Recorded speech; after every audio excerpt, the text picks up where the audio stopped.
BFM Patrimoine, l'émission 100% placement sur BFM Business.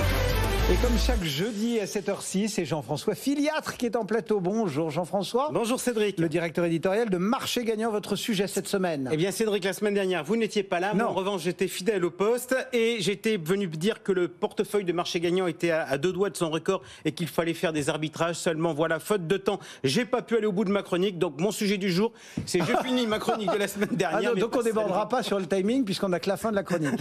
Alors allons-y, vous l'avez battu le record ? Oui, on l'a battu. Je rappelle, le portefeuille, on l'a lancé fin 2020. Il a battu son record historique, c'était le 3 mars. Il affichait alors une progression de 48,41% en 2 ans, 2 mois et 3 jours. Preuve que notre expérience éducative était aussi lucrative. Bon, vous avez parlé d'arbitrage, lesquels ? Début janvier, on avait décidé d'abandonner notre réflexion sur le secteur de la santé suite à la vente d'Orpea et on avait décidé de passer sur le secteur de l'énergie.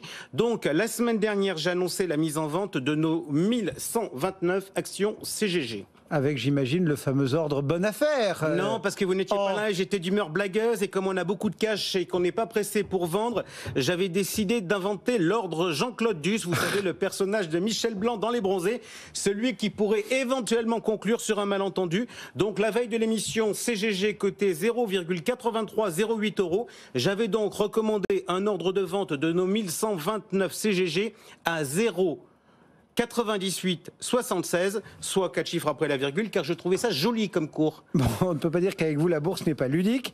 Donc 0,9876, heureusement qu'on ne code pas les chiffres avec 10 chiffres après la virgule, quoi. Et vous allez rire, parce que je prends quasiment 15% de marge, et du coup, je peux passer pour un doux rêveur. Sauf que le lendemain, CGG a présenté ses résultats. Le groupe a dévoilé un bénéfice net de 43 millions de dollars contre une perte de 180 millions l'année précédente. C'est la première fois depuis 2007 que CGG gagne de l'argent. Du coup, dans la foulée, le cours a flambé. Il est monté jusqu'à 0,963.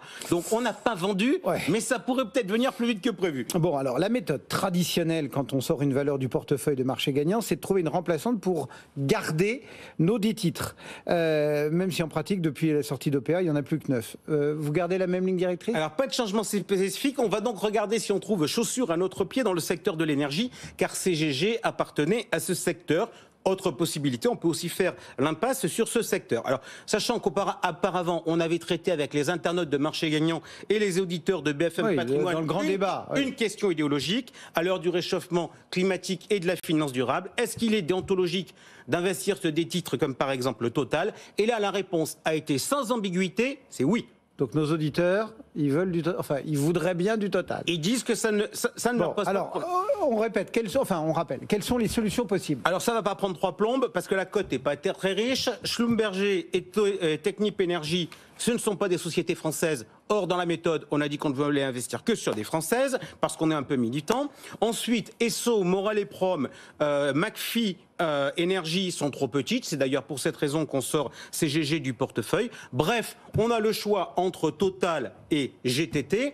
On a aussi le choix de ne pas investir dans le secteur. Ça fera plaisir aux amateurs de finances durables qui ne veulent pas y mettre un copec. Et puis, comme on l'avait fait sur la santé, où on n'avait également pas grand monde, on a émis une hypothèse, c'est d'investir sur un tracker de la santé. Dans le sondage, j'ai marqué si on en trouve un. Et donc, désormais, sur la base de ces éléments, chacun peut se rendre sur le site de Marché Gagnant pour donner ses arguments, son vote. Et a priori, début avril, on prendra la décision. Bon, là vous êtes au bout de votre chronique de la semaine dernière. Vu l'heure et qu'il nous reste 2 minutes 20, vous étiez donc déjà sacrément long la semaine dernière. Alors pas tout à fait, parce que je ne suis pas tout à fait au bout, mais j'avais prévu de citer Yo-Yo, c'est le pseudo d'un épargnant qui intervient régulièrement sur Marché Gagnant, et j'ai pas eu le temps. Alors si vous le permettez, maintenant je vais lui passer la main pour la fin de ma chronique, car il est allé sur le site, il a voté, et surtout, il nous a fait part d'une expérience passionnante. Alors en 2 minutes, quel sujet a abordé Yo-Yo ? On l'écoute. Choisir entre GTT et Total, comme je considère que ces deux boîtes sont qualitatives, je n'ai pas envie de faire un choix. Dans ce cas, peut-être qu'un ETF pourrait m'éviter d'avoir à choisir. Et en plus, ça pourrait me permettre de mixer pétrolière et énergie renouvelable. Et moi, ma remarque à ce stade, c'est malin comme raisonnement. Ouais, surtout qu'en plus, les pros, ils utilisent vachement les trackers, les ETF. Et oui, c'est présenté comme étant pas cher, simple d'utilisation. Mais moi, j'aime bien écouter les épargnants et YoYo particulièrement. Alors, je reprends son texte. Bon, comme aucun ETF n'est proposé par marché gagnant, je vais devoir me cogner une petite recherche. Merci les gars, ça c'est pour nous. Pardon, mais d'un point de vue pédagogique, YoYo, l'impact sera à mon avis beaucoup plus fort si ça vient de vous que de moi. Alors, désolé pour vous, mais c'était pour la bonne cause. Alors, bon, donc déjà, on va tous taper tout seul. Faut se taper la question. Déjà, où trouver l'information sur les ETF, Cédric? Bah, doit y avoir des sites spécialisés, j'imagine, non? Ben, vous voyez, la première difficulté pratique, où trouver l'information. YoYo, lui, il a pris une décision, il est allé sur le site d'Amundi, c'est l'un des gros producteurs d'ETF de la place, et il nous a dit qu'il en a trouvé 3. Il a vérifié qu'ils étaient cotés à Paris et en euros. Leur nom, le MSCI New Energy ESG Filtered, je vais le dire, tiens, filtré, quoi, voilà, filtré. Le Lixor Stocks 600 Europe Oil and Gas et l'Amundi MSCI World Energy. Cédric, on prend lequel de ces 3 trackers?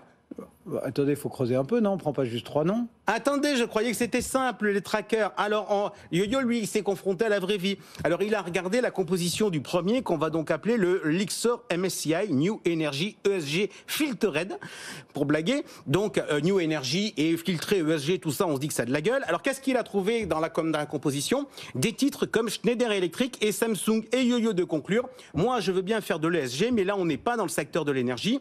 En gros, on va me faire payer une blinde à 0,6% par an pour me consolider un amas de sociétés ayant un lien plus ou moins distendu avec les énergies renouvelables, mais on n'est pas du tout dans le secteur de l'énergie. Donc sa réponse, c'est de dire ce tracker, on n'en veut pas. Bon, donc est-ce que les autres trackers ont retenu son attention? Eh bien, il est donc allé regarder le Amundi MSCI World Energy. Il a regardé les principales positions: ExxonMobil, Chevron, Texaco, Shell, Total Energy, BP, Schlumberger. Là, on se dit qu'on va être investi totalement sur le pétrole, mais... Mais quoi? C'est incontrôlable? Alors, à côté de ça, il a trouvé un autre onglet, les 10 principales valeurs du panier de substitution. Apple, Deutsche Bank, Porsche, Siemens. Bref, ce fonds indiciel n'est pas de la réplication pure, mais de la réplication synthétique. Dit autrement, il utilise des OGM pour fabriquer sa performance. Tout comme l'autre d'ailleurs, le 3e de la liste. Et comme YoYo n'a pas l'air d'aimer les OGM, il explique, si je récapitule, j'avais la flemme de choisir entre Total et GTT, et je viens de passer une plombe à chercher des ETF étiquetés, le terme est important, énergie, pour me rendre compte qu'on ne me vend pas ce que je cherche, c'est-à-dire une diversification sur le secteur de l'énergie. En conclusion, je vais faire le boulot et économiser de 0,3 à 0,6% de frais par an. Bon, et vous, votre conclusion, Jean-François? Une poignée de secondes. Méfions-nous des étiquettes. Vous terminerez la semaine prochaine. Mais soyons vigilants nous aussi à faire en sorte que nous, médias, ce qu'on dit, ça soit applicable pour Choupinette. Donc, à l'heure où l'on constate que le poids des épargnants individuels n'est que 3% sur les valeurs du CAC 40, que l'AMF constate que les femmes ne sont pas suffisamment enclines à investir en bourse, ce n'est pas des discours et des labels qu'il faut servir aux épargnants, c'est une vraie aide pratique. On le fait avec notre portefeuille, on a d'ailleurs démontré la capacité à créer de la valeur. On a aussi démontré l'apport des épargnants dans la construction et dans les choix. Merci à eux. Ils peuvent donc, sur le secteur, faire leur choix sur marché gagnant. Et puis, merci à vous, Cédric, de m'avoir permis d'aller au bout de ma chronique, sans oublier, je rappelle sur ce portefeuille, votre remarquable intervention initiale. Oui. La main magique. La main de Dieu, on dit, non, c'est ça? Merci Jean-François d'avoir été au bout. Tant pis, c'est les autres qui trinquent, hein, quand on vous laisse aller au bout.